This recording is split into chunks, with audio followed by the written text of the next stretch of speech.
दिनै नोंथांमोननि मिडियानि थ्रुयै गासै आसाम हादोर आरो बिटिआर हालामाव फैगौ लोक्षि फुजानि बयनिसिमबो सिबिनाय अननाय हामलायनाय जासिहरबाय।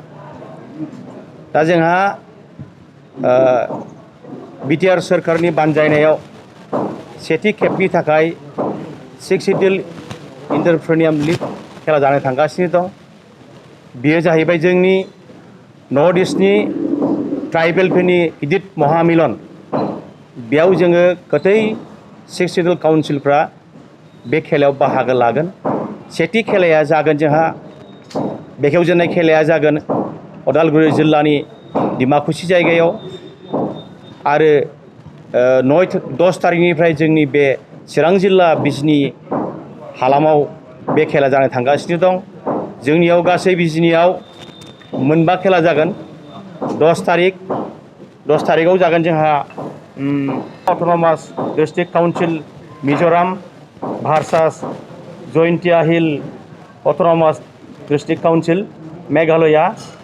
आनिफ्राय 12 तारिखआव जागोन Chakma autonomous district council Mizoram भार्सास Lai autonomous council district council. आरो 14 तारिखआव जागोन Garo' hills autonomous district council Meghalaya भार्सास Chakma autonomous district council Mizoram.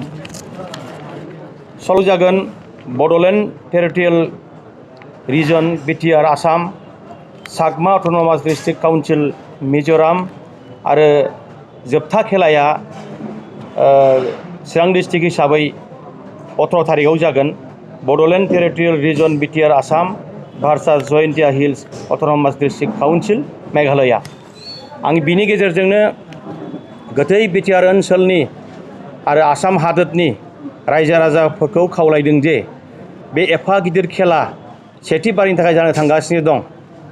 गतिके बे खेलायाव ओनसोलनि गोरों गोरा रायजो राजाफोरखौ गासिबखौबो ज' फैनानै बाहागो लाफैनो थाखाय आं खावलायहरनाय जाबाय। गोजोन्थों। दा चिरां डिस्ट्रिक्टआव बिजनी हालामाव जागोन बिडिएसि फोथाराव जागोन। बेयो कमप्लिट प्रिपेरेसना अलरेडि कमप्लिट होनबाबो बुंद्रायनाय जाया। बेयाव मोजां रोखोमनि जोंनाव प्रिपेरेसन जागासिनो दं। फिल्डआबो जानो थांगासिनो दं आरो बेयाव खुनु साननांगौनि खोथा गैला। जोंहा बान्थाखौ ओरैबायदि होनाय जादों चेम्पियनशिप टीमनो 3 लाख रां होनाय जागोन आरो लोगोसे ट्रफिबो होनाय जागोन।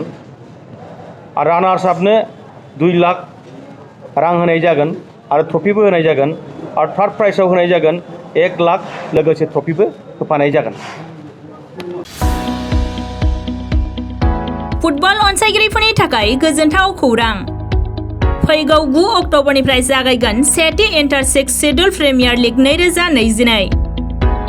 बिटिआर सरकारनि गेलेमु आरो लाइमोन अनसाय बिफाननि बानजायनायाव बे लीगनि मेचफोरा क'क्राझार, चिरांनि बिजनी, बाक्सानि मुसलपुर आरो उदालगुरिनि डिमाकुसियाव खुंफुंजागोन। सा-सानजा भारतनि 6थि फारिलाइयाव थानाय काउन्सिलफोरनि गेजेराव गेलेमु आरो लोगोआरि सोमोन्दोखौ गोख्रोङै लाखिनायनि थांखिजों बिटिआर सरकारा बे इन्टार 6 सिडिउल काउन्सिल प्रिमियार लीगखौ गिबि खेबनि थाखाय खुंनो सिगांदों।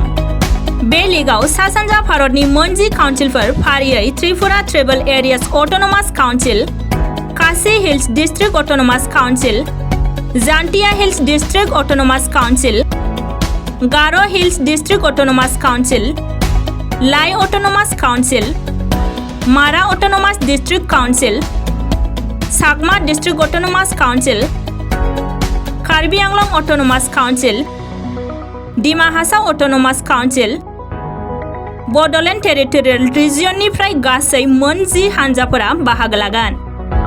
बादायलायनायाव देरहासार जानो हानाय हानजा एबा चेम्पियन हानजानो ट्रफिजों लोगोसे नोगोद 3 लाख रां, सेथि रानार्स आप हानजानो ट्रफिजों लोगोसे नोगोद 2 लाख रां आरो नैथि रानार्स आप हानजानो ट्रफिजों लोगोसे नोगोद 1 लाख रां बान्था महरै होनाय जागोन। बे सेथि इन्टार 6 सिडिउल प्रिमियार लीगनि गिबि बादायलायनायखौ फैगौ 9 अक्ट'बराव उदालगुरि जिल्लानि डिमाकुसि मिनि स्टेडियामाव बेखेवजेनगोन आरो जोबथा एबा फाइनाल बादायलायनायखौ क'क्राझारनि साइन्स सेन्टाराव खुंनाय जागोन।